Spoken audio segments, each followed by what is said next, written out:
Umagang kay ganda po sa lahat. Pastor Abet po, ang inyong lingkod, ang inyong devotional leader sa umagang ito.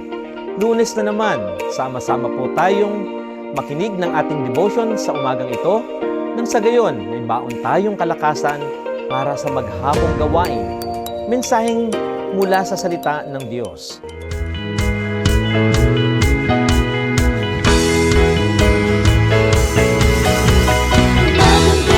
Si Jesus ang kasama, umagang kay ganda si Jesus ang kasama, umagang kay ganda si Jesus ang kasama, na kasama na si Jesus ang kasama na.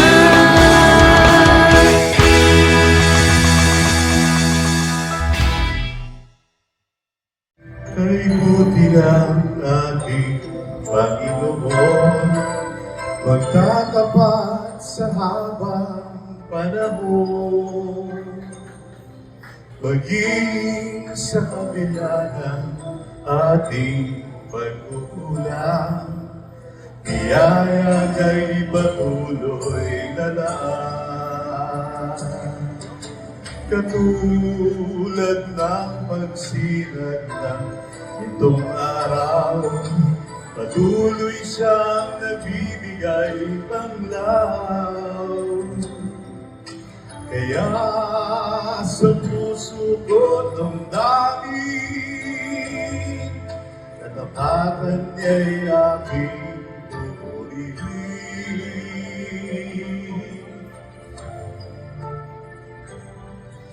Nakila ka, O Diyos, tapat ka ng tunay, magmula pa sa ugat ng aming lahi. Mundo'y magunaw mang maaasahan kang lagi, maging hanggang wakas nitong buhay.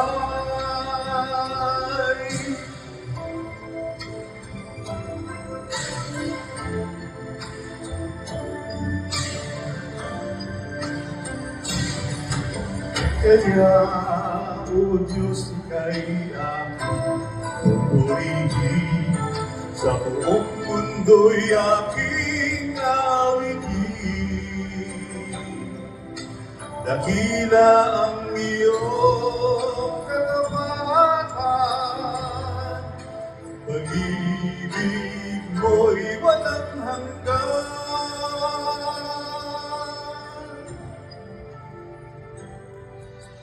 Dakila ka, O Diyos, tapat ka ng tunay, magmula pa sa ugat ng aming lahi. Mundo'y magunaw man maaasahan kang lagi, maging hanggang wakas nitong buhay.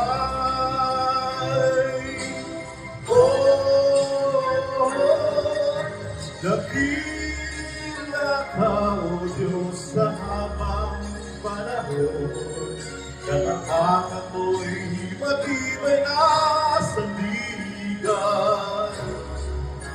Sa bawat tignan tagumpay man ay naroon, naluyan ang pag-asa kung kailangan hinahon. Pag-ibig mo'y alay sa Panginoon hanggang ngayon. Dakila ka, O Diyos.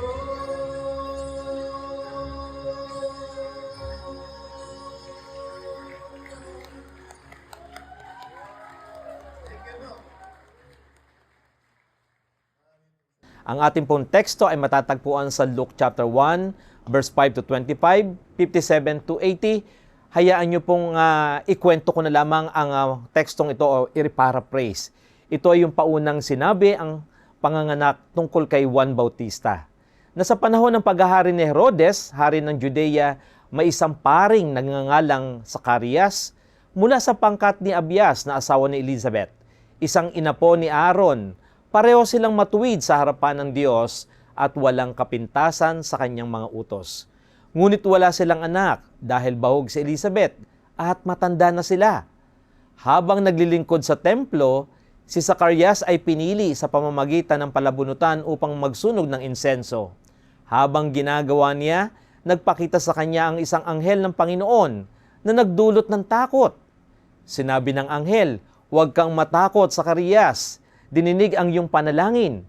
Si Elizabeth ay manganganak sa iyo ng isang anak na lalaki na ang pangalan ay Juan. Siya ay magiging dakila sa harapan ng Panginoon na puspos ng banal na espiritu at ibabalik ang marami sa mga anak ni Israel sa Diyos." Tinanong ni Zacarias kung paano ito mangyayari dahil sa kanilang edad. Sumagot ang anghel, "Ako si Gabriel na sinugo ng Diyos at tatahimik ka hanggang sa mangyari ito dahil nag-alinlangan ka sa aking mga salita." Ang mga tao sa labas ay naghihintay sa kanya at napagtantong nakakita siya ng isang pangitain nang siya'y lumabas ng hindi makapagsalita. Pagkatapos ng kanyang serbisyo, umuwi siya at si Elizabeth. At isinila nga si Juan Bautista. Nung dumating ang oras ng panganganak ni Elizabeth, nagkaroon siya ng isang anak na lalaki.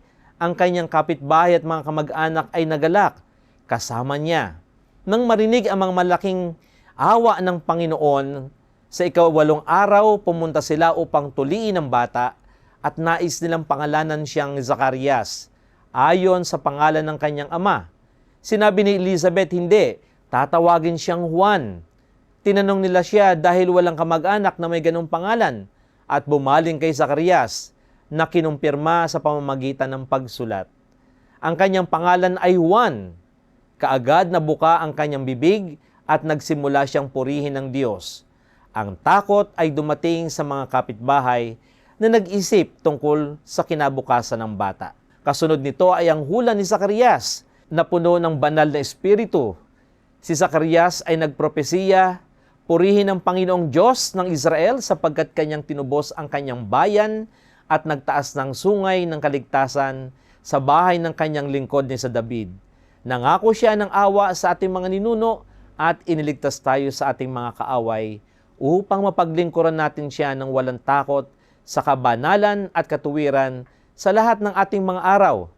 Si Zacarias, isang debotong pari, ay nag-alinlangan sa pangako ng anghel na si Gabriel tungkol sa isang anak.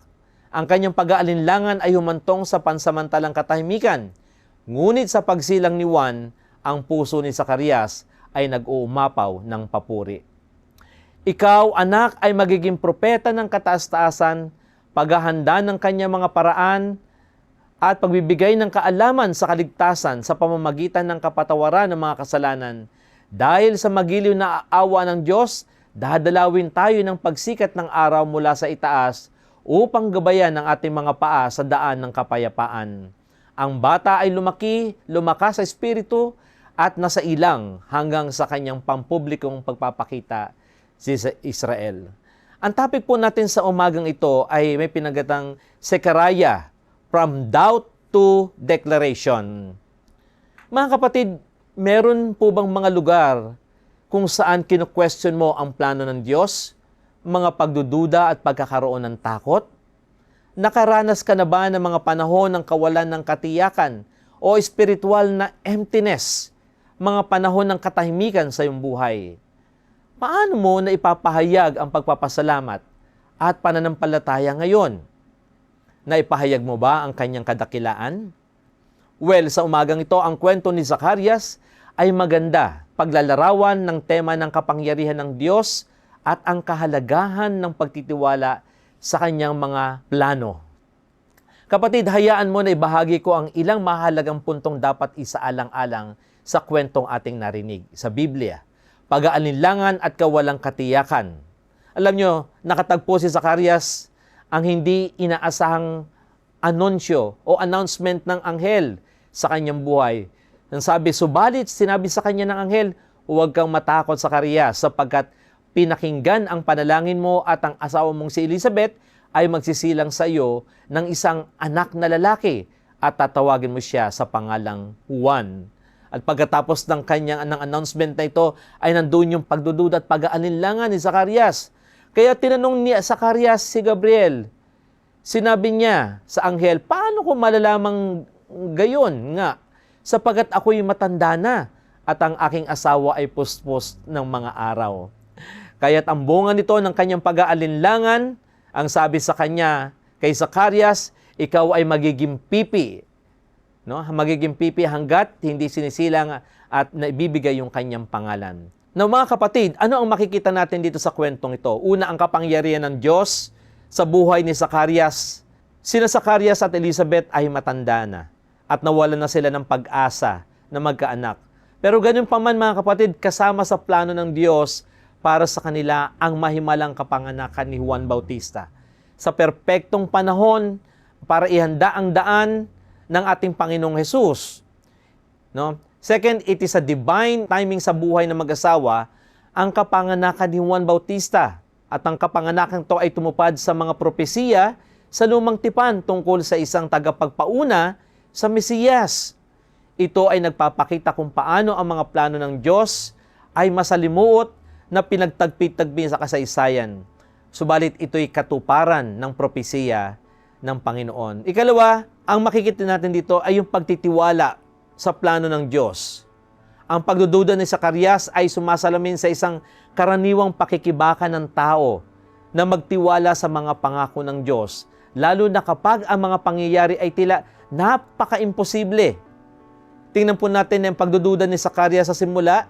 Sa panahon ng kanyang pananahimik, nagkaroon ng pagkakataon si Zacarias na magmuni-muni at lumago sa kanyang pananampalataya.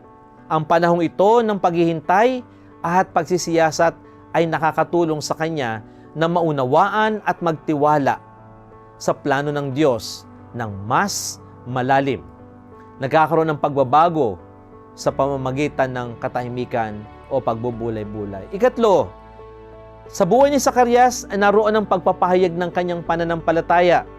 Nang lumabas si Juan Bautista, nakita natin yung kanyang awit, nakita natin yung kanyang propesiya. Mga kapatid, anong mga aral para sa atin ang makikita natin sa kwentong ito?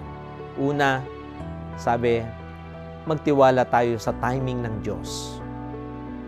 Kapatid, tulad ni Zacarias, kahit na umaharap tayo sa mga pagkaantala o hamon, matagal na silang walang anak, pero maaari tayong magtiwala na ang oras ng Diyos ay perpekto. Pananampalataya sa gitna ng pagdududa. Natural na magkaroon ng pagdududa, ngunit tulad ni Zacarias, maaari rin man tayong lumago sa ating paniniwala at pananampalataya sa pamamagitan ng ating mga karanasan at sa patnubay ng Diyos. Sapagkat merong mas malaking plano ang Diyos. Ang ating buhay ay bahagi ng isang malaking banal na salaysay. Ang pagtitiwala sa kapangyarihan ng Diyos ay nangangahulugan ng paniniwalang ginagawa niya ang lahat ng bagay para sa ikabubuti kahit na hindi natin nakikita ang buong larawan. Mga kaibigan, ang pagbabago ni Zacarias mula sa pagdududa tungo sa kapahayagan ay nagpapahiwatig at naghihikayat sa bawat isa sa atin na magtiwala sa kapangyarihan at kakayanan ng Diyos at sa kanyang mas malaking plano para sa ating mga buhay. Manalangin tayo. Panginoon, may mga pagkakataong nakikibakat kami sa pag-aalilangan. Dalangin po namin na nabaguhin niyo po ang aming mga puso at palakasin ang aming pananampalataya at pakalmahin ang aming mga puso sa mga takot at punuin ito ng hindi natitinag na pagtitiwala sa iyo, dakilang Diyos. Sa aming mga buhay, patuloy ka namin papurihan, patuloy ka namin sambahin, patuloy ka namin paniwalaan at dakilain. Marami pong salamat, o dakilang Diyos. Maraming salamat po mga kapatid. Pansamantala po tayong matatapos, subalit magkikita-kita po tayo muli sa darating na Lunes. Ako po si Pastor Abet, nagpapaalala sa bawat isa sa atin na habang may buhay, may pag-asa at bawat araw kasama natin ang Diyos na nagbibigay sa atin ng lakas at sigla. Umayo tayo at magpakatatag. Siya ating kublihan at sandigan sa lahat ng oras. Marami pong salamat. Paalam po sa ating lahat.